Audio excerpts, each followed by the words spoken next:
పరీక్ష లేకుండా చేయండి మాస్టారు అనాలా? పరీక్షల్లో పాస్ అవ్వగలిగే జ్ఞానం నేర్చుకునేలా శక్తిని ఇవ్వండి అని అడగాల? ఏమడగాలి చెప్పండి?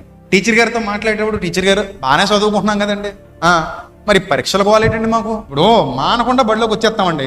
365 రోజుల్లో ఎన్ని రోజులు రమ్మంటే అన్ని రోజులు మానకుండా ఎక్కడికి వచ్చేస్తామండి? బడిలోకి వచ్చేస్తామండి, స్కూల్కి వచ్చేస్తామండి. కానీ ఆ పరీక్షలు మాత్రం కొంచెం స్కిప్ చేసేయండి అంటే అప్పుడు టీచర్ గారు ఏమంటారు? పరీక్షలు స్కిప్ చేయటం కుదరదు బిడ్డ, ఖచ్చితంగా నువ్వేం చేయాలి? స్కూల్కి రావడం ఎంత ఇంపార్టెంటో పరీక్ష రాయడం కూడా అంత ఇంపార్టెంట్. అలాగే క్రైస్తవ జీవితంలో శోధనలు రావడం అంత ఇంపార్టెంట్. వస్తాయి, ఎదుర్కో.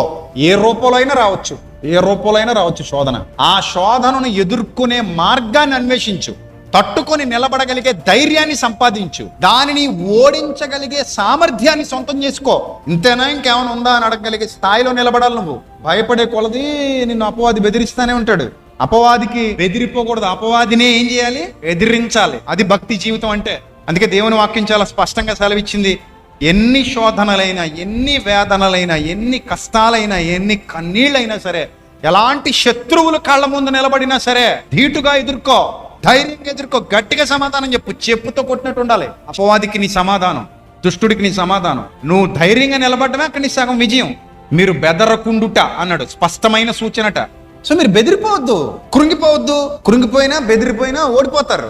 దేవుడు పరీక్ష పెడతాడు సుమా. ఈ జీవితంలో అది 100 ఏళ్ళు కావచ్చు, 80 ఏళ్ళు కావచ్చు, ఎన్నేళ్ళైనా కావచ్చు. నీకున్న జీవితంలో పరీక్ష లేకుండా కుదరదు.